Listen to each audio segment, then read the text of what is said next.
Hello everyone, आज हम लोग पढ़ेंगे इलेक्ट्रोमैग्नेटिज्म। 12th क्लास का सबसे मेजर पार्ट में आता है। इवन जेई मेंस के अंदर भी इसका वेटेज बहुत ज़्यादा होता है। बहुत सारे क्वेश्चन आपको इसी यूनिट से मिलने वाले हैं, क्योंकि इस यूनिट के अंदर सबसे मेजर चैप्टर्स आते हैं। इलेक्ट्रोस्टैटिक्स हो गया अपने पास, ठीक है, कैपेसिटर हो गया, करंट इलेक्ट्रिसिटी हो गया, ईएमआई हो गया, एसी करंट हो गया, ये सारे आपके पास अल्टरनेटिंग करंट चैप्टर हैं।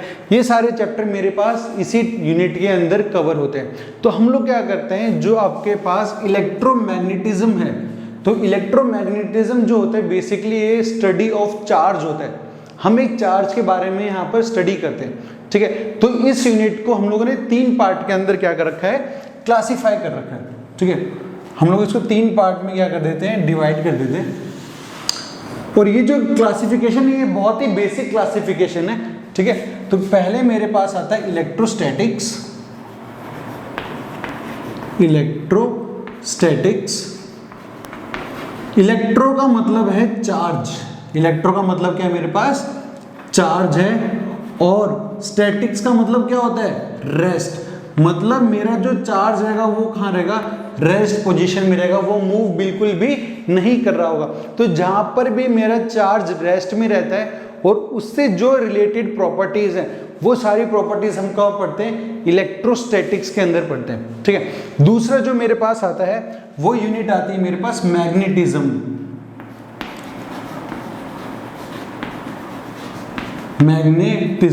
मैग्नेटिज्म में क्या है, जो चार्ज यहाँ रेस्ट पे था वो चार्ज एक यूनिफॉर्म स्पीड के साथ मूव कर रहा होगा, ठीक है। एक यूनिफॉर्म स्पीड मतलब उसका कोई एक्सेलरेशन या डी एक्सेलरेशन नहीं हो रहा होगा, सिर्फ वो एक पोजीशन पे रुका हुआ होगा, या फिर एक यूनिफॉर्म, जब वो रुका हुआ होगा तब हम तो इलेक्ट्रोस्टैटिक्स पढ़ते हैं। जब वो एक यूनिफॉर्म स्पीड से, वेलोसिटी से मूव कर रहा होगा तब हम लोग उसके लिए कहाँ पर पढ़ते हैं हम लोग, मैग्नेटिज्म के। तो मैग्नेटिज्म के अंदर क्या होता है, charge is moving with constant speed। एक कांस्टेंट स्पीड से मेरे पास वो चार्ज मूव कर रहा होता है। इसके बाद जो हमारे पास लास्ट में आता है वो है मेरा इलेक्ट्रोमैग्नेटिक वेव्स। इलेक्ट्रोमैग्नेटिक वेव्स ये यूनिट आती है। यहां पर जो चार्ज है आपका वो या तो एक्सेलरेटेड हो रहा होगा या फिर डी एक्सेलरेटेड होगा। तो ध्यान से देखो, इलेक्ट्रोस्टैटिक्स जब चार्ज मेरा रेस्ट पोजीशन पे मूव नहीं कर रहा है। फिर मैग्नेटिज्म जहां पर मेरा चार्ज है कि यूनिफॉर्म स्पीड और वेलोसिटी से मूव कर रहा है, मतलब चेंज इन एक्सेलरेशन 0 है, कोई एक्सेलरेशन में चेंज नहीं मिलेगा। और लास्ट केस है आपके पास when charge is in acceleration और डी एक्सेलरेशन, ठीक है ना। या तो उसका एक्सेलरेशन हो रहा होगा या फिर क्या हो रहा होगा, डी एक्सेलरेशन होगा। तो बेसिकली जैसे मैंने आपको बताया, इलेक्ट्रोमैग्नेटिज्म मेरे पास क्या, स्टडी ऑफ चार्ज है, ठीक है। तो आप इस बात को यहां लिख सकते हो, electromagnetism is the study of charge। तो हम लोग क्या करने वाले हैं, यहाँ पर चार्ज की बहुत सारी प्रॉपर्टीज को पढ़ने वाले। कुछ प्रॉपर्टीज आपको पहले से पता होंगी और कुछ प्रॉपर्टीज हम लोग क्या करेंगे, पढ़ेंगे। तो आप इसे एक बार नोट डाउन कर लीजिए, फिर हम लोग पढ़ते हैं इसके बारे में,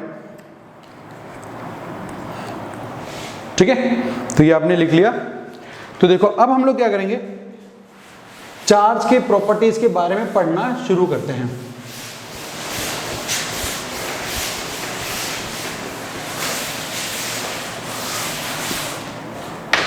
देखो आपके पास है चार्ज, हम चार्ज की प्रॉपर्टीज की बात कर रहे हैं यहां पर। अब जैसे आपको पता है चार्ज की प्रॉपर्टीज के बारे में, पहली चीज की बात करेंगे हम लोग यहां पर, इसकी यूनिट क्या होती है। तो आपको पता है चार्ज की जो यूनिट होती है कूलम।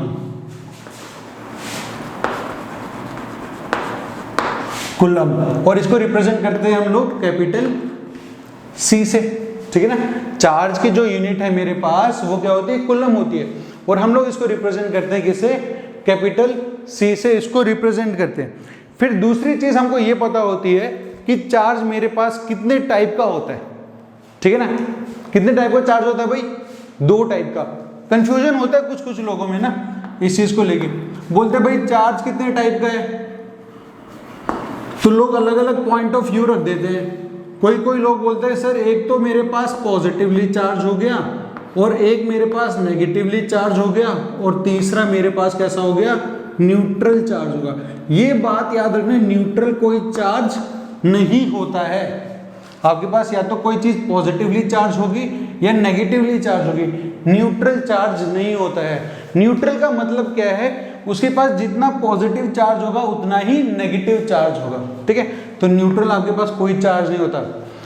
तो आज से आपसे कोई पूछता है तो चार्ज कितने टाइप के होते हैं, आप बोलोगे 2 टाइप के, एक पॉजिटिवली चार्ज होता है और दूसरा मेरे पास कैसा होता है, नेगेटिवली चार्ज होता है, ठीक है।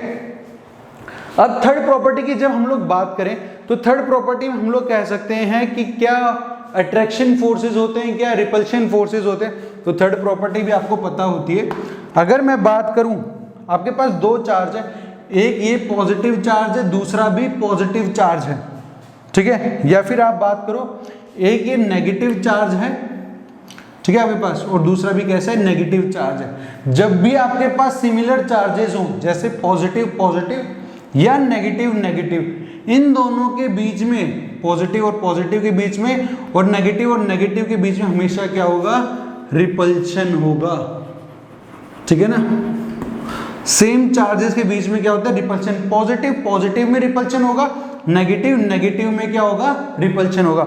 अगर आपके पास अपोजिट चार्जेस हो, जैसे एक तो पॉजिटिव चार्ज है और दूसरा क्या है आपके पास, नेगेटिव चार्ज, तो इन दोनों के बीच में क्या होता है, मेरे पास अट्रैक्शन होता है, ठीक है ना। आपके पास क्या होता है, अट्रैक्शन फोर्स प्रेजेंट होती है।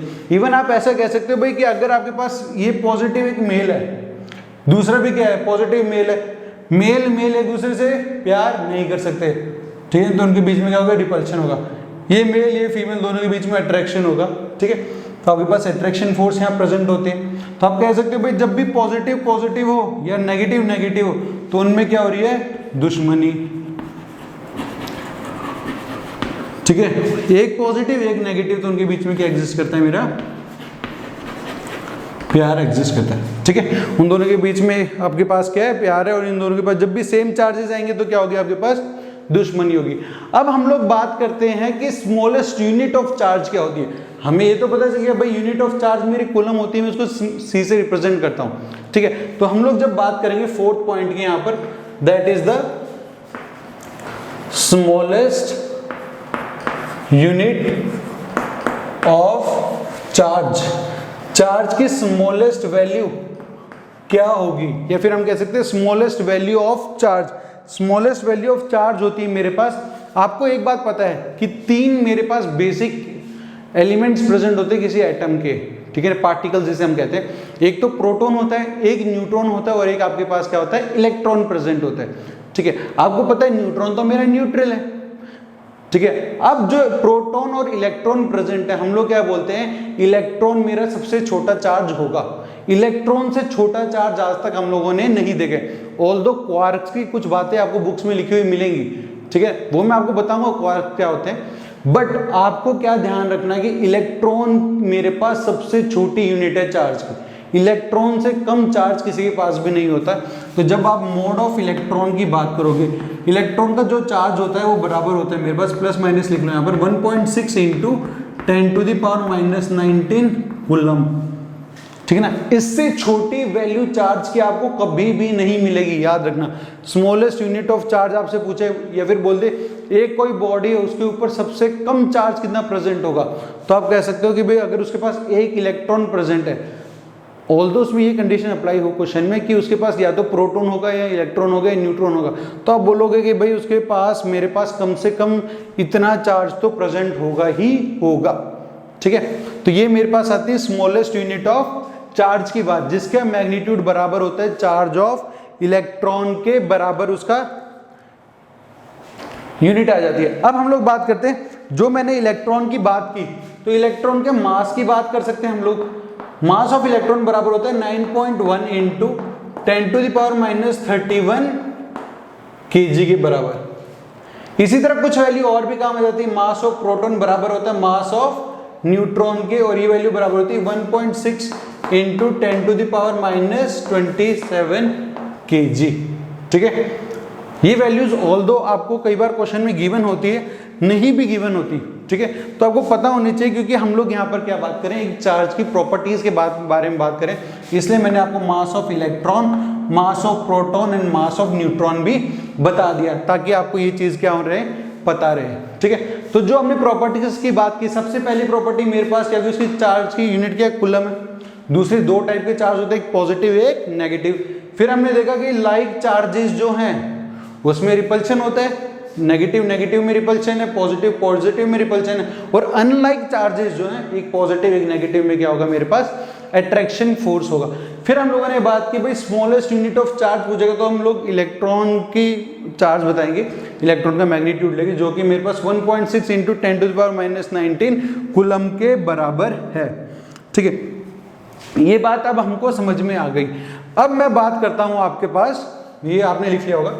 ठीक है, नेक्स्ट एक इंपॉर्टेंट प्रॉपर्टी के बारे में।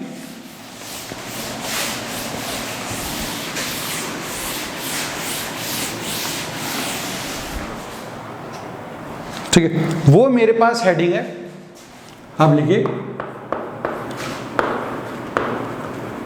क्वांटाइजेशन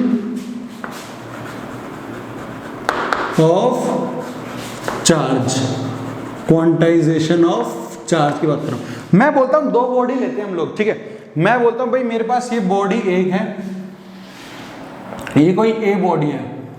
इसी तरीके से एक और बॉडी बना देता हूं मैं यहां पे, ये मेरे पास कैसी है, बी बॉडी है। इनिशियली दोनों न्यूट्रल है, ये भी न्यूट्रल है और ये वाली भी मेरे पास कैसी है, न्यूट्रल है।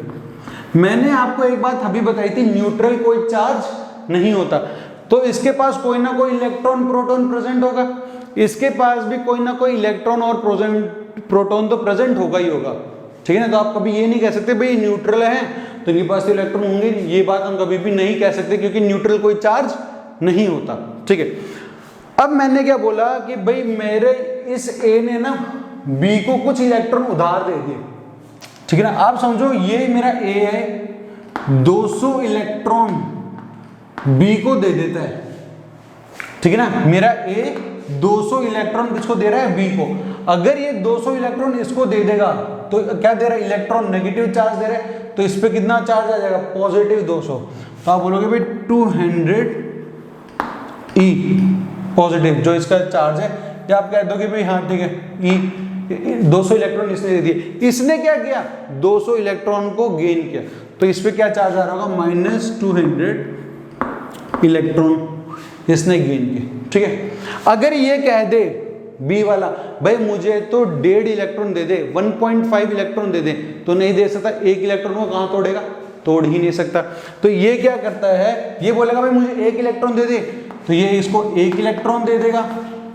ये बोलेगा मुझे 10 इलेक्ट्रॉन दे दे, तो ये इसको 10 इलेक्ट्रॉन दे सकता है। अगर ये इसको बोले भाई मुझे 1.5 इलेक्ट्रॉन दे दे, तो ये नहीं दे पाएगा, क्योंकि 1 इलेक्ट्रॉन का आधा करके कहां से देगा, नहीं दे सकता। अगर ये बोलेगा मुझे n इलेक्ट्रॉन्स दे दे, तो ये इसको n इलेक्ट्रॉन्स दे देगा। ठीक है, और इसमें चार्ज कितना हो जाएगा, Ne इलेक्ट्रॉन्स। इस पे चार्ज कितना हो जाएगा, +Ne, और इस पे कितना आ जाएगा, -Ne आ जाएगा। तो इसे हम कहते हैं क्वांटाइजेशन ऑफ चार्ज। क्वांटाइजेशन का मतलब क्या होता है, पैकेट। ठीक है, क्वांट का मतलब क्या होता है, पैकेट। तो हम लोग जब यहां पर बात करेंगे ये कितना चार्ज दे सकता है, तो जो आपका Q होता है वो बराबर होता है +-Ne के बराबर। ठीक है ना, कि भाई कितना चार्ज दे सकता है, वो मेरा एक इंटीग्रल, n क्या मेरे पास एक इंटीग्रल वैल्यू है, और E मेरे पास चार्ज ऑफ इलेक्ट्रॉन है। ठीक है, 1 2 3 4 5 6 7 8 कितने भी दे सकता है, n तक दे सकता है, बट 1.5 2.5 3.75 ये सब नहीं दे सकता। तो जब भी देगा आपके पास एक इंटीग्रल वैल्यूज के अंदर ही देगा। तो अभी तक हमने चार्ज की क्या क्या प्रॉपर्टीज पढ़ी, पहले तो यूनिट कूलम होता है, ठीक है। फिर हम देखा दो टाइप के चार्ज होते हैं, एक पॉजिटिव एक नेगेटिव चार्ज होता है, ठीक है। फिर हम देखा लाइक चार्जेस जो रिपेल कर रहे हैं, अनलाइक चार्जेस एक दूसरे को अट्रैक्ट कर रहे हैं। फिर हम लोगों ने अपनी प्रॉपर्टी देखी, स्मॉलेस्ट यूनिट ऑफ चार्ज की बात करेंगे, वो एक इलेक्ट्रॉन का चार्ज है, दैट इज 1.6 × 10⁻⁻19 कूलम। फिर हम लोग क्वांटाइजेशन ऑफ चार्ज की बात करते हैं कि मेरे पास एक बॉडी दूसरे बॉडी को इलेक्ट्रॉन्स दे रही है, तो इंटीग्रल वैल्यूज ऑफ एन में ही इलेक्ट्रॉन्स को गिवन कर सकती है, दे सकती है, ठीक है। ये डेसिमल पॉइंट में नहीं दे सकती। इससे आप लिख लीजिए फटाफट।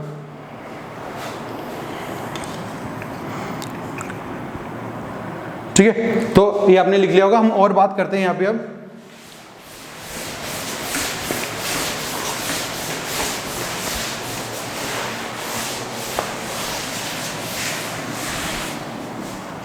अब देखो, मैं आपको ऐसे एक नॉर्मल सा क्वेश्चन दे देता हूं, आपको खुद ही बिना किसी थोड़ा सा लॉजिक लगा के आप खुद ही बता दोगे।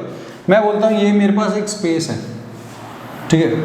यहां पर मेरे पास तीन ऑब्जेक्ट प्रेजेंट है, ये ए है, ये बी है और ये सी है, ठीक है। मैं बोलता हूं इनिशियली इसके पास 1 कूलम चार्ज था, इसके पास 6 कूलम चार्ज था और इसके पास मान लो अब -2 कूलम चार्ज था, ठीक है। इसके पास 1 कूलम है, 6 कूलम है, इसके ऊपर क्या है -2 कूलम है। मैंने क्या किया, कुछ तो तोड़ मरोड़ किया अंदर, इनको पीटा वीटा कुछ करके एक दूसरे से टकराया, कुछ भी किया। फाइनली मुझे क्या मिलता है, ए के ऊपर तो मुझे 2 कूलम चार्ज मिलता है, बी के ऊपर मुझे समझ लो 4 कूलम चार्ज मिलता है। तो बच्चा सी के ऊपर कितना चार्ज प्रेजेंट होगा, ठीक है ना। ओरली आप बता सकते हो, कोई बड़ी बात नहीं, ठीक है।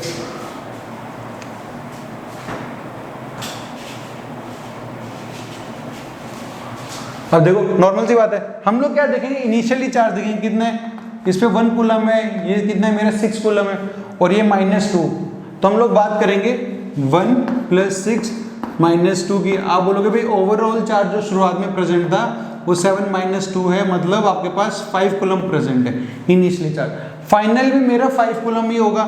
इस पे कितना है, 2 है, इस पे कितना है, 4 है, इस पे मान लो x है और फाइनली आपका 5 ही होना चाहिए। तो x की वैल्यू कितनी आ जाएगी आपके, -1 कूलम।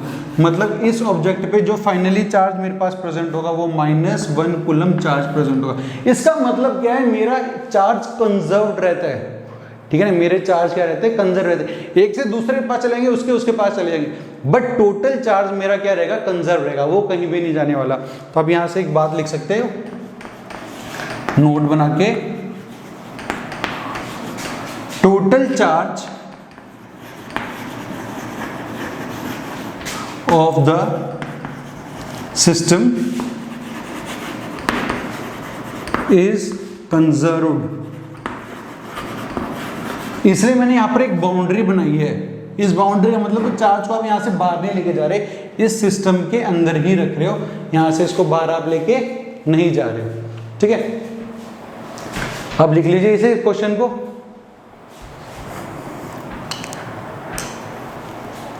एक और प्रॉपर्टी की बात करूं, जो लास्ट प्रॉपर्टी मेरे पास यहां चार्ज की, आपको पता है कि अगर कोई चीज मूव कर रही होती है, ठीक है ना, कुछ वेलोसिटी से मूव कर रही है, उसका मास अलग होता है, ठीक है ना। ये चीज आपने पहली बार, आपको हो सकता है पता भी हो ना भी पता हो। थ्योरी ऑफ रिलेटिविटी यही कहती है, अगर आप किसी बॉडी का मास निकालना चाहते हो, बराबर होता है m0, उसका rest mass upon 1 - v² upon c²। m0 is rest mass, ठीक है, v is the velocity of the particle of that particle, और जो आपके पास c है, c is the speed of light, ठीक है, जो कितनी होती है 3 × 10⁸ मीटर पर सेकंड के हिसाब से होती है। अब आप कहोगे सर हम लोगों ने पूरी 11th में मैकेनिक्स पढ़ ली, वहां तो हम चीजों को मूव कर रहे थे कुछ वेलोसिटी के साथ, हम तो मास चेंज ही नहीं करते थे, तो हमने तो गलत पढ़ लिया। नहीं, ऐसा नहीं है, क्योंकि जो वहां पर आप वेलोसिटी देखते थे, आप 10 मीटर पर सेकेंड 100 मीटर पर सेकेंड देखते थे, उससे इतना चेंज नहीं आता मास में, वो नेग्लिजिबल के बराबर होता है। अगर आप बहुत ज़्यादा से वेलोसिटी चेंज कर रहे हो बहुत ज़्यादा स्पीड आ रही है। देखो आप खुद ही, अगर आप वेलोसिटी की बहुत छोटी वैल्यू रखते हो एज कम्पेयर टू सी में, तो ये ओवरऑल वैल्यू जीरो ही रहेगी, क्योंकि वेलोसिटी बहुत कम है, जीरो के आसपास है। तो आपके पास ये एम नॉट के पास रेस्ट मास के बराबर ही आपका मास आएगा। अगर आपकी ये जो वेलोसिटी है कुछ कंपेरेबल हो सी से, स्पीड ऑफ लाइट से, आप खुद सोचो, आपके पास एक इलेक्ट्रॉन है, आप एक इलेक्ट्रॉन को धक्का मारते हो, आपका मास और जिस वेलोसिटी ने आपको उसको मारा है, अगर हम लोग मोमेंटम कंजर्व देखें, m1 equals to v1 equals to m2 v2, ठीक है, अपना मास कुछ लगा लो आप 60-70 kg इंटू कुछ वेलोसिटी से मैंने उसको मार दिया 10 से, mass of electron that is 9.1 into 10 to the power minus 31 into velocity निकालोगे तो ये वेलोसिटी की वैल्यू बहुत बड़ी आएगी, और वो वेलोसिटी यहाँ पर रखी जाएगी, ठीक है। तो जो हम लोग ये मास ऑफ इलेक्ट्रॉन पढ़ रहे हैं ना, अभी जो हमने मास ऑफ इलेक्ट्रॉन देखा 9.1 into 10 to the power minus 31 kg, ये उसका रेस्ट मास है, जब वो रुका हुआ है, जब वो मूव करेगा तो उसका मास ये आपको नहीं मिलने वाला, ठीक है। ये बात समझ में आ गई। तो जो मास होता है वो तो स्पीड पे डिपेंड करता है, but charge of the electron speed पे डिपेंड नहीं करता, चार्ज सेम ही रहता है। तो यहाँ पे आप एक पॉइंट बना के लिखना, ठीक है। ये ऑल दो आपके इसके नीचे लिखना था, कि पर जगह नहीं थी तो मैं यहाँ लिख रहा हूँ स्पीड, ठीक है। हम यहाँ लिखते हैं mass depends on speed of particle but charge is independent of speed. Speed चाहे कुछ भी हो जाए, चार्ज उसका उतना ही रहेगा, चार्ज पे कोई फर्क नहीं पड़ता। तो ये एक बेसिक इंट्रोडक्शन था मेरे पास किसका, चार्जेस के बारे में। इसके बाद हम लोग पढ़ेंगे इलेक्ट्रोस्टैटिक्स चैप्टर के बारे में, जो वहाँ पर हम लोग क्या पढ़ना शुरू करते हैं, कूलम्ब्स लॉ के बारे में पढ़ना शुरू करेंगे। आप इसे नोट डाउन कर लीजिए, ठीक है, फिर हम लोग उसके बारे में पढ़ेंगे, ठीक है। तो अभी हम लोगों ने क्या किया, प्रॉपर्टीज ऑफ चार्ज को पढ़ लिया। अब हम लोग क्या करने जा रहे हैं, इलेक्ट्रोस्टैटिक्स जो अपना चैप्टर है उसको स्टार्ट करने जा रहे हैं, ठीक है। तो आप हेडिंग डालना इलेक्ट्रोस्टैटिक्स।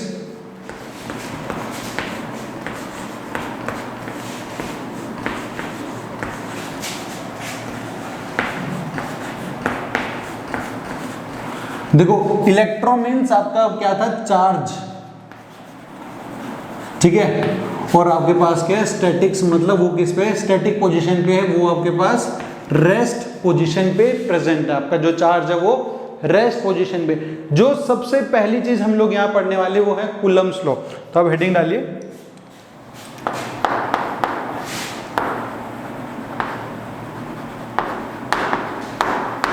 Coulomb's law. अब ये क्या है, लॉ।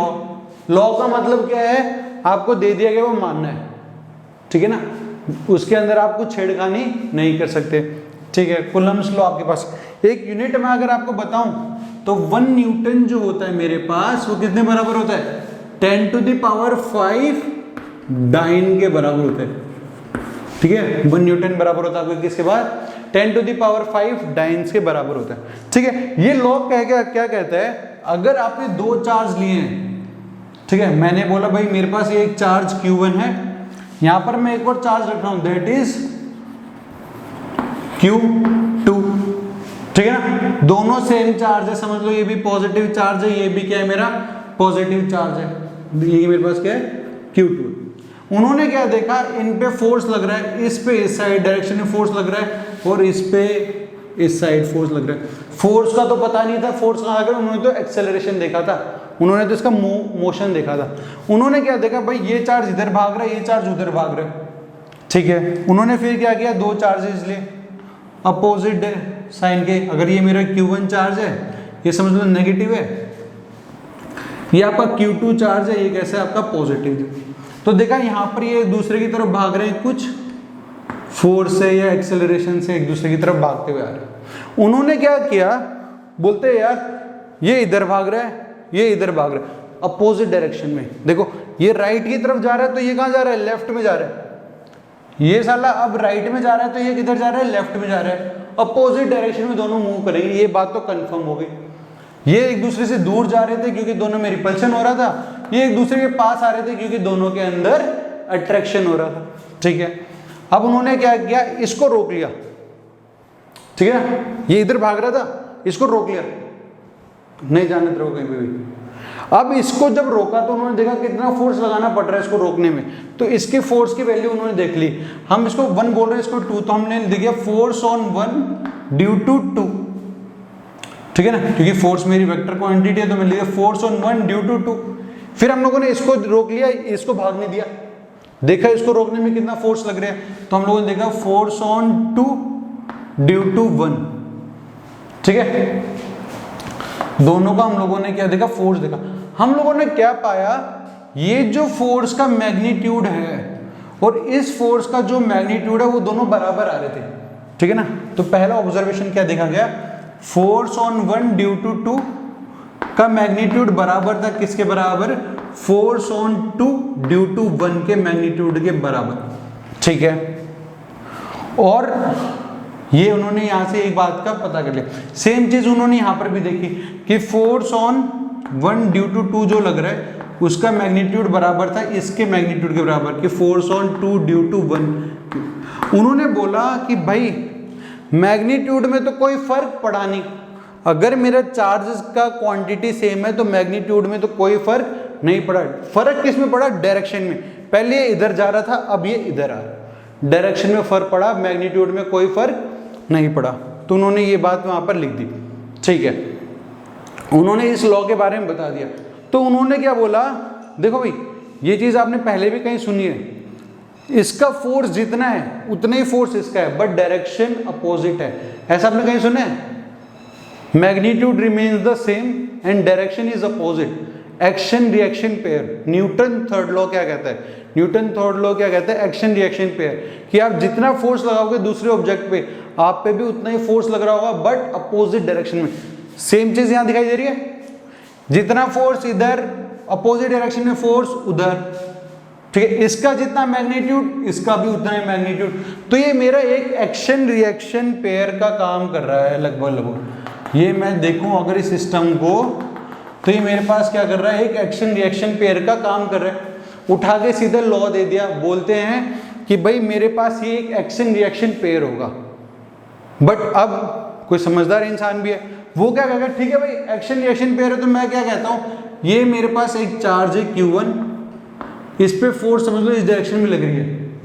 मैंने कुछ एक चार्ज दिया Q2 इधर, मैं बोलता हूं इस पे फोर्स इधर लग रही होगी। देखो अब इन दोनों के बीच में ऊपर लग रहा है, ये भी पॉजिटिव चार्ज है, ये भी पॉजिटिव है, इसमें फोर्स नीचे लग रहा है। बट ये क्या सच है, नहीं। ठीक है ना, देखो सारे लॉ को सेटिस्फाई करेगा।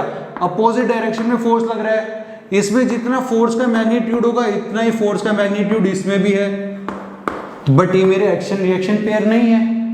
ठीक है, क्यों, इनका देखो अगर हम लोग बात करेंगे लाइन ऑफ एक्शन सेम नहीं है, ये इधर जा रहा है ये नीचे आ रहा है, बट असली में मैंने जब देखा तो जब इन दोनों फोर्सेस को आप अलग रखोगे तो इस पे फोर्स इस डायरेक्शन में लग रही थी और इसमें फोर्स इस डायरेक्शन में लग रही थी, नीचे की तरफ फोर्स लग ही नहीं रही थी। तो एक चीज क्या आ गई, line of joining there centres, दोनों का सेंटर को ज्वाइन करने वाली जो लाइन है उसके अलोंग ही फोर्स काम करेगा। इसी लाइन पे इस साइड फोर्स लगेगा, इसी पे इस साइड, इन दोनों के सेंटर को ज्वाइनिंग करने वाली लाइन पर ही फोर्स लगेगा एक दूसरे के सामने, ऐसे नीचे की तरफ, इस पे नीचे इस पे ऊपर नहीं लगने वाला। ठीक है, आप बोलो भाई Q1 को नीचे भेज दो Q2 ऊपर चला जाएगा सेम मैग्नीट्यूड से, नहीं, इन दोनों के सेंटर को ज्वाइन करने वाली लाइन के अक्रॉस ही फोर्स लगेगा, इसलिए इसको सेंट्रल फोर्स भी कहते हैं। आपको बहुत सारी बुक में लिखा हुआ दिखाई देगा, electrostatic force is a central force, जो बात मैं यहां लिख रहा हूं, electrostatic force is a central force. ठीक है ना, ये मेरे पास क्या है, एक सेंट्रल फोर्स है। अब इसी चीज पे उठा के क्वेश्चन ले लो आप।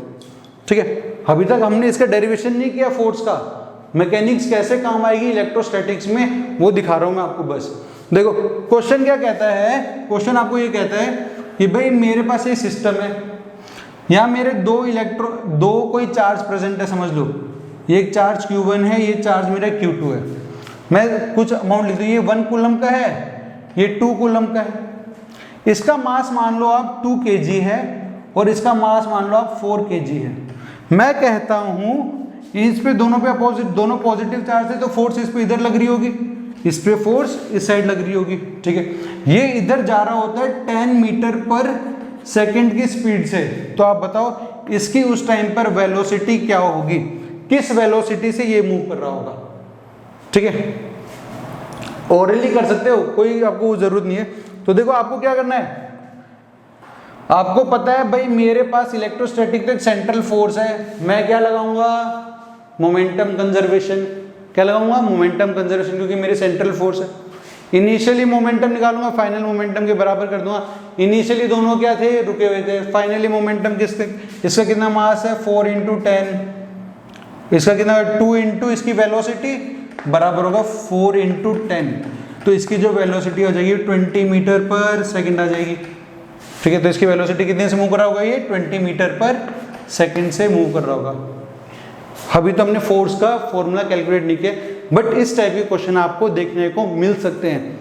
सीधा बोलते हैं सिस्टम के अंदर 2 इलेक्ट्रॉन प्रेजेंट है, इतना मास है, इधर जा रहा है वो उधर जा रहा है, बताओ आप चार्ज देखते क्या करोगे, सोचोगे यार इसके अंदर तो फॉर्मूला लगेगा, ये जरूरत ही नहीं है, सीधी वेलोसिटी निकाल ली, ठीक है। तो आप इसे लिख लीजिए, फिर हम आगे बात करते हैं। एक बार इसका डेरिवेशन हम लोगों को पूरा करना है, एक बार आप इसे लिख लीजिए।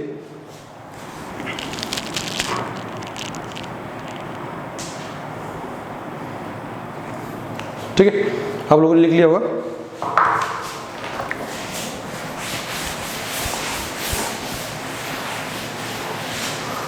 ये सब चीजें मैं हटा देता हूं जो अपने काम की अभी नहीं है।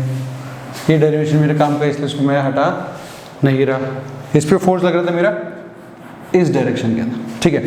अब देखो दोनों का मैग्नीट्यूड सेम था, और चीजें क्या देखी गई कि भाई जो ये फोर्स का मैग्नीट्यूड आ रहा है, फोर्स ऑन 1 ड्यू टू 2 की बात करें हम लोग, या फिर हम लोग बात करें फोर्स ऑफ 2 ड्यू टू 1, ठीक है। फोर्स ऑन 1 ड्यू टू 2 और फोर्स ऑन 2 ड्यू टू 1, ये दोनों डायरेक्टली प्रोपोर्शनल आ रही थी मेरे पास Q1 × Q2 चार्ज की। ये अगर आप दोनों में से एक चार्ज का भी अमाउंट डबल कर दो तो फोर्स डबल हो रही थी, दोनों में से एक चार्ज को आधा कर दो तो फोर्स आधा हो रहा था, और डायरेक्टली प्रोपोर्शनल आ रहा था मेरे पास इनवर्सली प्रोपोर्शनल 1/r² के। अभी r क्या है, दोनों के बीच में दूरी, इसके रेडियस से इन दोनों के बीच की जो r दूरी है, ये मेरे पास क्या था, इसका r is the distance between both the charges, ठीक है। तो मैं लिख देता हूं यहाँ पे r is the distance between both the charges, ठीक है। तो ऊपर जब डायरेक्टली प्रोपोर्शनल कांस्टेंट आप हटाओगे तो आपको क्या मिलेगा, जब ये आपके पास डायरेक्टली प्रोपोर्शनल है ना, ये वैल्यू हटाओगे तो आपको एक कांस्टेंट मिलेगा। तो आपको मिलता है जो ये फोर्स की वैल्यू आती है वो बराबर आती है K Q1 Q2/r², जहां मेरा K क्या है, एक कांस्टेंट है, ठीक है ना। K क्या है मेरे पास, एक कांस्टेंट है। इस K की कुछ वैल्यू होती है मेरे पास, ठीक है। अगर आप K की यूनिट की बात करो तो सीधा निकाल सकते हैं भाई, फोर्स क्या होता है, न्यूटन, R क्या है, मीटर, रेडियस है मीटर स्क्वायर, Q1 Q2 क्या है, कूलम, तो आप K की यूनिट की बात करोगे, यूनिट ऑफ K, ठीक है। तो हम लोगों ने देखा भाई फोर्स क्या है, K Q1 Q2/r²। Unit of जो ये मेरे पास कांस्टेंट है, इसकी वैल्यू क्या होगी यूनिट की, न्यूटन, फोर्स न्यूटन है, मीटर मेरे पास रेडियस का होगा, r² है तो मीटर स्क्वायर हो गया, और Q1 × Q2 कूलम क्या हो गया, कूलम स्क्वायर, वो नीचे आ गया। जो ये K की वैल्यू है वो थी 9 × 10⁹ newton metre square upon coulomb square. इस K की एक वैल्यू और होती है जो आपको पता होनी चाहिए, वो मेरे पास होती है K = 1/4πε0, ठीक है ना। जहां पर ये जो ε0 है मेरे पास, ये होती permittivity of the free space. इसका मतलब क्या है, ये दोनों चार्ज किस मीडियम में रखे हैं उस पर ये डिपेंड करता है। क्या वो हवा में रखे हुए हैं, क्या वो पानी में रखे हुए हैं, या वो अमोनिया में रखे हुए हैं, कहां पर प्रेजेंट है ये दोनों चार्ज, उस मीडियम पर भी डिपेंड करता है इस फोर्स की वैल्यू, ठीक है। तो अगर जब आपकी इसकी वैल्यू 9 इंटू 10⁹ आ रही है मेरे पास, तो ये एप्सिलॉन 9 जो आपके पास एप्सिलॉन नॉट है, इसकी वैल्यू मेरे पास होती है 8.85 इंटू 10⁻, ठीक है, 10⁻⁻12 हो जाती है।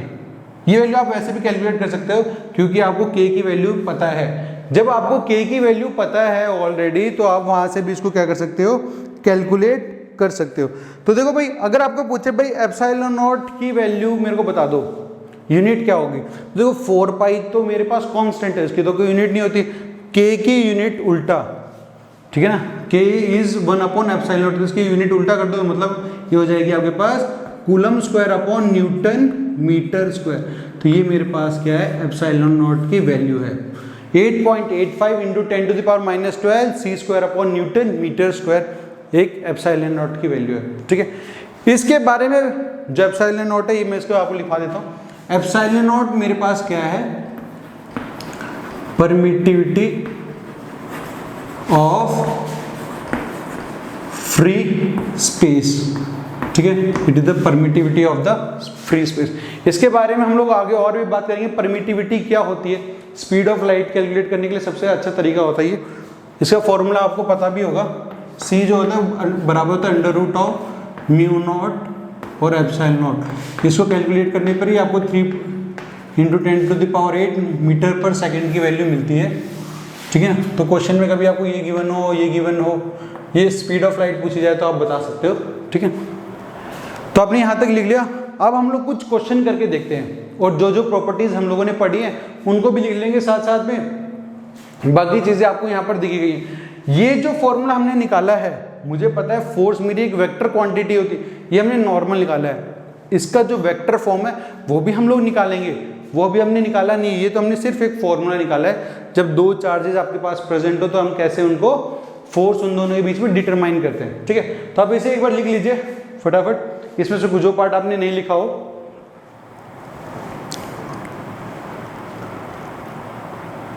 ठीक है, आप इसको लिख लीजिए फटाफट।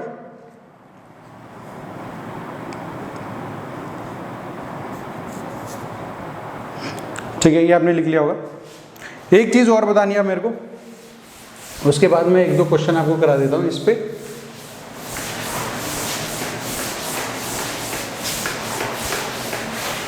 देखो भाई, मैं आपको एक चीज बताता हूं, कुछ चार्ज रखते हैं, ये मेरे पास चार्ज है Q1, ठीक है ना। इसका मान लो आप इस पे क्या था, 2 कूलम चार्ज था फॉर एग्जाम्पल। आप इसके बगल में यहाँ एक चार्ज रखा है जो कि नेगेटिवली चार्ज है, आप मान लो -Q2 चार्ज प्रेजेंट है। ये भी मेरे पास समझ लो आप 1 कूलम का है, बट ये नेगेटिव है, ठीक है। अब दोनों के बीच में क्या होगा, इनके सेंटर को ज्वाइन करता हुआ जो लाइन होगा, इस पे फोर्स ऑफ अट्रैक्शन लग रहा होगा, क्योंकि ये पॉजिटिव ही नेगेटिव है, तो इस पे फोर्स इस डायरेक्शन में लग रहा होगा और इस पे फोर्स इस डायरेक्शन में लग रहा होगा। अब देखो दोनों के बीच में क्या हो रहा है, अट्रैक्शन हो रहा है, समझ लो प्यार है, इन दोनों को एक दूसरे से प्यार है, ठीक है, दोनों के बीच में क्या है, अट्रैक्शन है। अब एंट्री होती है तीसरी लोगों, वो यहाँ पर है Q3। आप समझ लो ये भी अब नेगेटिव है, नेगेटिव चार्ज है इसको, कुछ समझ लो -3 कूलम का ही चार्ज है आपके पास। अब क्या होगा, ये तो नेगेटिवली चार्ज है, पॉजिटिव चार्ज को अपनी तरफ अट्रैक्ट करना शुरू कर देगा along the line joining there centres. तो इस पे फोर्स इस डायरेक्शन में लगने लग जाएगा, इस पे फोर्स इस डायरेक्शन में लगने लग जाएगा, ठीक है ना। अब देखो इसके आने से इस पे कोई भी फर्क नहीं पड़ रहा, ये तो अभी भी उतना ही प्यार इसको करेगा, उतना ही फोर्स अभी भी इस पे लगाएगा, ठीक है। इसका मतलब क्या है, ड्यू टू द प्रेजेंस और absence of another charge, force acting between the two charges will not change.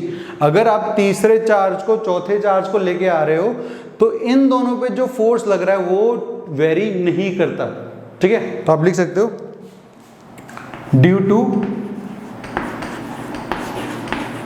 presence of another charge, the force acting between the two charges will not very, वो change नहीं करेंगे। अगर इस शुरुआत में यहाँ force F लग रहा था, यहाँ पर फोर्स एफ, इसके आने के बाद भी ये फोर्स एफ ही रहेगा, इस पर कोई चेंज नहीं आएगा, ठीक है। ये एफ डैश फोर्स है तो ये भी एफ डैश ही रहेगा, इसकी वजह से इन दोनों के पे एक्ट करने वाले फोर्स पे कोई फर्क नहीं पड़ने वाला, ठीक है। ये चीज़ हमने यहाँ से देख ली।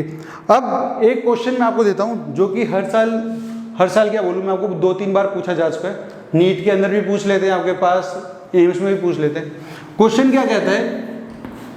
क्वेश्चन कहता है what is the minimum force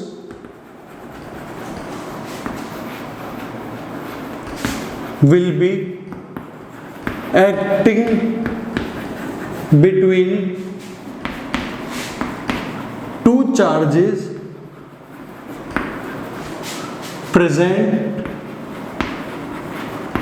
at a distance of 1 metre, ठीक है ना। आपके पास कितना फोर्स एक्ट करेगा दो चार्जेस के बीच में, सबसे कम फोर्स कितना होगा अगर वो दोनों एक दूसरे से 1 मीटर की दूरी पे रखें। ऑप्शन की बात करूं तो मैं आपको दे सकता हूं। ए ऑप्शन आपके पास है 0, बी ऑप्शन आपके पास के जेड, ठीक है ना, जेड हटो के ई स्क्वायर, ठीक है। थर्ड ऑप्शन मैं आपको दे सकता हूं सी के ई स्क्वायर बाय 2, और फोर्थ आप डी लिख लीजिए कैंट बी डिटरमाइंड, आप फाइंड आउट नहीं कर सकते, ठीक है। तो आप इसको सॉल्व करो फटाफट, ठीक है ना। ये आपका एम्स में पूछ लेते हैं, पूछा गया क्वेश्चन है ये, ठीक है, और आपका जेईई मेंस में पूछा गया क्वेश्चन है।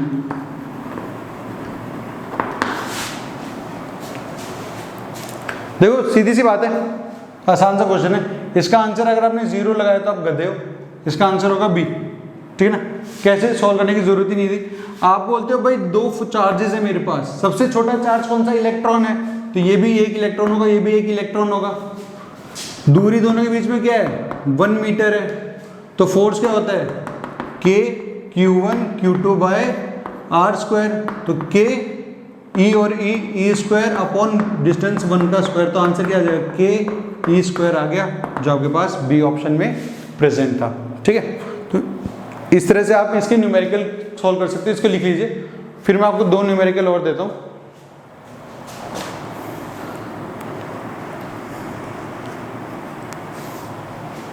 ठीक है,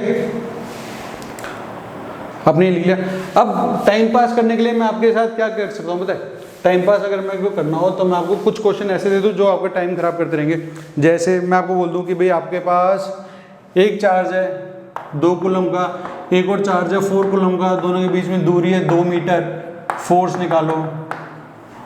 फालतू क्वेश्चन है, कैसे? हमको पता है F इक्वल्स टू क्या होता है? के Q1 Q2 bye are square होता है। फोर्स निकालना है, के पता है, Q1 पता है मुझे 2 कूलम है, Q2 पता है 4 कूलम है, अपॉन दूरी पता है 2 मीटर का स्क्वायर है, तो ये कट गया मेरे पास 2K, इसकी वैल्यू आ गई, ठीक है। ऐसे कर सकते हैं। अब क्वेश्चन क्या है हमको समझना है। दूसरा क्वेश्चन क्या कहते हैं, मैं आपको एक इक्विलेटरल ट्रायंगल देता हूँ, ठीक है ना, इस तरह से। इसके हर एक कॉर्नर पे यहाँ पर एक चार्ज प्रेजेंट है और सब पे चार्जेस का मैग्नीट्यूड क्या सेम है। ये भी Q चार्ज है, ये भी Q चार्ज है, और ये Q भी चार्ज कैसा है? ठीक, Q चार्ज। इक्विलेटरल ट्रायंगल है तो सबकी साइड भी कैसी होगी? सेम होगी, ए। आप मुझे क्या बताने वाले हो कि इस चार्ज पर कितना नेट फोर्स लग रहा होगा? F नेट की वैल्यू आप मुझे बता दो, ठीक, कितना नेट फोर्स इसके ऊपर एक्ट कर रहा होगा, ठीक है। सॉल्व करो।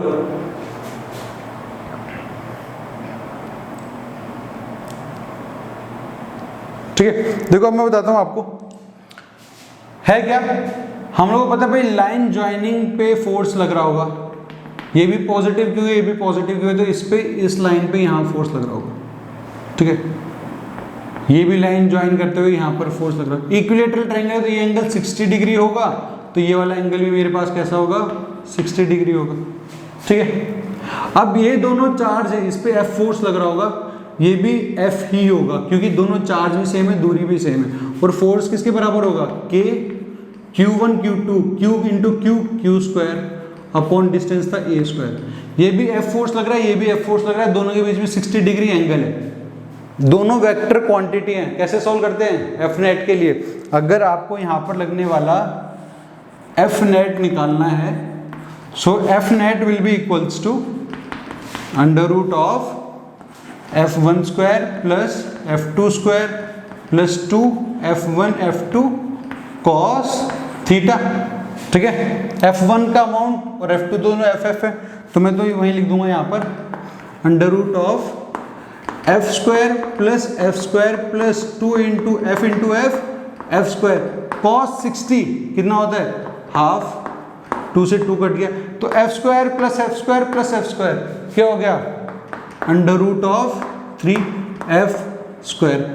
F स्क्वायर तो बाहर आ जाएगा, तो यहाँ से क्या आ जाएगा, रूट 3F। F की वैल्यू हम लोगों ने कैलकुलेट की थी, क्या है, ये है, तो इसका आंसर क्या हो जाएगा आपके पास, रूट 3, और F की वैल्यू क्या है मेरे पास, K Q square upon A square. ये मेरे पास इसके ऊपर नेट फोर्स लग रहा होगा।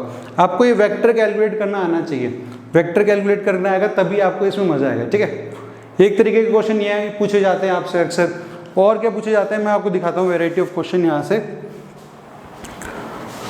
ये हटा देता हूँ मैं,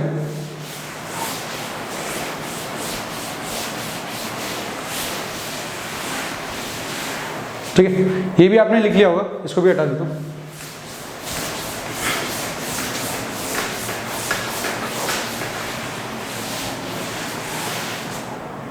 देखो, मैं अगर क्वेश्चन की बात करूं तो मैं कहता हूं आपके पास एक ये स्क्वायर है, ठीक है ना, ये क्या आपके पास स्क्वायर है, सारे साइड सेम है, ये भी ए है, हर कोने पर आपके पास क्या रखा हुआ, एक चार्ज Q, ये भी Q, ये भी Q, और ये भी आपके पास क्या है, Q चार्ज। मैं बोलूं भाई मुझे तो इस पे आप नेट फोर्स निकाल के बताओ कितना नेट फोर्स ऐड कर रहा होगा। आप बोलोगे ठीक है सर कोई दिक्कत नहीं है, इससे यहाँ डिस्टेंस पे Q चार्ज रखा है, यहाँ पर भी Q चार्ज रखा हुआ है, दोनों चार्ज Q हैं, सेम चार्ज है, रिपल्शन होगा इसी लाइन पर, एक फोर्स F लग रहा होगा, ये चार्ज भी Q है, ये चार्ज भी Q है, यहाँ पर लाइन ज्वाइनिंग देयर सेंटर्स पे यहाँ पर एक F फोर्स लग रहा होगा, दोनों का अमाउंट सेम होगा, क्यों, F बराबर होगा मेरे पास K Q into Q square upon A square. ये भी A डिस्टेंस पे था, ये भी A डिस्टेंस पे था, इसलिए फोर्स सेम ऐड कर रहा है। अब एक चार्ज यहाँ पर भी प्रेजेंट है, और मुझे पता है ये दोनों के बीच की दूरी कितनी है, √2a है, तो यहाँ से भी एक फोर्स लग रहा होगा, दैट इज F डैश। तो F डैश की जब मैं वैल्यू निकाल लूंगा तो F डैश किसके बराबर होगा, K, दोनों के बीच में Q into Q square upon A square, distance दोनों के बीच में कितना है, √2a, तो आप लिखोगे √2a का स्क्वायर, तो आप यहाँ लिखोगे इसके बराबर K Q square upon 2a square. ये मेरे पास इन दोनों के बीच की दूरी आ गई, इतना फोर्स। ठीक है, अब आपको क्या निकालना है, नेट फोर्स जो इस पे एक्ट कर रहा था, नेट फोर्स मेरा इसी डायरेक्शन में लग रहा होगा, आपको पता है, ये आपको F नेट निकाल के बताना है। तो आपको पता है ये दोनों को इस डायरेक्शन में लाना पड़ेगा, ठीक है, ये एंगल कितना है 45 डिग्री, ये एंगल भी कितना है 45 डिग्री। ये तो आपको एक चीज पता है, जब दो वेक्टर्स मेरे पास परपेंडिकुलर होते हैं, इसका फोर्स F वैल्यू, ये भी F वैल्यू, दोनों के बीच में मेरा 90 डिग्री है, तो जो आपका F नेट निकलेगा वो कितना निकलेगा, F नेट की वैल्यू बराबर होगी under root of F square plus 2 into F into F square cos, दोनों के बीच में डिग्री कितना 90 डिग्री, कॉस 90 कितना होता है 0, तो ये वैल्यू 0 हो गई, आपके पास बच गया यहाँ से अंडर रूट 2F स्क्वायर, तो ये बराबर होगा √2F के। तो इस वेक्टर का और इस वेक्टर का जो रिजल्टेंट आ रहा है इस डायरेक्शन में, जिसको हम लोग F3 बोल देते हैं, यहाँ से F3, ठीक है, वो F3 की वैल्यू आ रही है मेरे पास ये, √2f, और ये पहले से f डैश यहाँ प्रेजेंट था, तो f नेट की जो वैल्यू होगी, f नेट की वैल्यू बराबर होगी मेरे पास f1 प्लस f3 के बराबर। तो f1 की वैल्यू कितनी है यहाँ से kq² प्लस f3 की वैल्यू कितनी है √2f, तो आप यहाँ से लिख दोगे √2, और f की वैल्यू कितनी है kq² तो यहाँ से आप कॉमन ले लोगे kq² को, और ये बराबर होगा 1/2 प्लस √2। ये आपका क्या आ जाएगा, आंसर आ जाएगा इस क्वेश्चन का। तो नॉर्मल सी चीज़ है, आपको वेक्टर सॉल्व करना आना चाहिए, ठीक है। वेक्टर सॉल्व करना आता होगा तो आप इसको इजीली कैलकुलेट कर लोगे। अब वो क्या करेगा, आपको हमेशा इस तरह की प्रॉब्लम नहीं देगा, आपको चीज़ें थोड़ी बहुत चेंज करके देगा। जैसे क्या चेंज कर सकता है वो मैं आपको बताता हूँ, ये आपने लिख लिया होगा, ठीक है। नहीं लिखा तो आप पॉज करके इसको लिख लेना सॉल्यूशन को, ठीक है। आपके साथ क्या कर सकता है वो आपको ये बोलेगा कि भाई आपके पास एक स्क्वायर है, ठीक है ना, ये प्लस क्यू चार्ज है, यहाँ पर एक माइनस क्यू चार्ज प्रेजेंट है, यहाँ पर प्लस क्यू चार्ज प्रेजेंट है, ठीक है ना, और यहाँ पर भी आपके पास क्या है, एक प्लस क्यू चार्ज प्रेजेंट। तो आपको यहाँ से दिख गया एक चीज़, तो भाई एक चीज़ आपको क्या दिखी कि भाई अब तक जो चार्ज का फोर्स यहाँ पर लग रहा था इस डायरेक्शन में, इस बार वो इधर लगेगा, ठीक है ना। ये पॉजिटिव चार्ज, इस पे फोर्स यहाँ लगेगा, और ये दोनों मेरे कैसे पॉजिटिव पॉजिटिव हैं, तो इस पे फोर्स मेरा इस डायरेक्शन में लग रहा होगा, ठीक है। तो आपको यहाँ से नेट फोर्स निकालना पड़ेगा, ठीक है। आप नेट फोर्स यहाँ निकालोगे।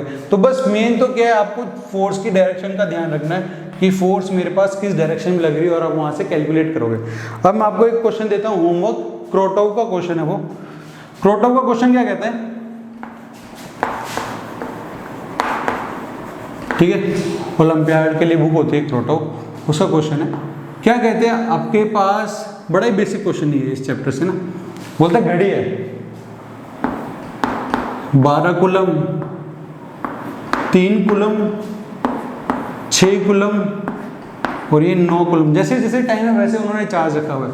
यहाँ पर 1 coulomb, 2 coulomb, 4 coulomb, 5 coulomb, 7 coulomb, 8 coulomb, 10 coulomb, 11 coulomb, और सेंटर में रखा हुआ एक चार्ज क्यू, ठीक है, एक चार्ज क्यू, और वो जानना चाहता है इस चार्ज पे कितना नेट फोर्स होगा, F net force on charge Q. ये आपको सॉल्व करना है, ठीक है। एग्जैक्ट आंसर निकालना है। आंसर क्या आएगा कमेंट के नीचे आपको बताना है कि आपका आंसर क्या है, ठीक है। तो बस आज के लिए इतना ही है। अगली क्लास में हम लोग अगला टॉपिक पढ़ेंगे जहाँ पर हम लोग पोटेंशियल और इलेक्ट्रिक फील्ड्स के बारे में बात करेंगे, मेनली इलेक्ट्रिक फील्ड्स क्या होती है, ठीक है। तो आप इसे देख लीजिए, इस क्वेश्चन को सॉल्व कीजिएगा।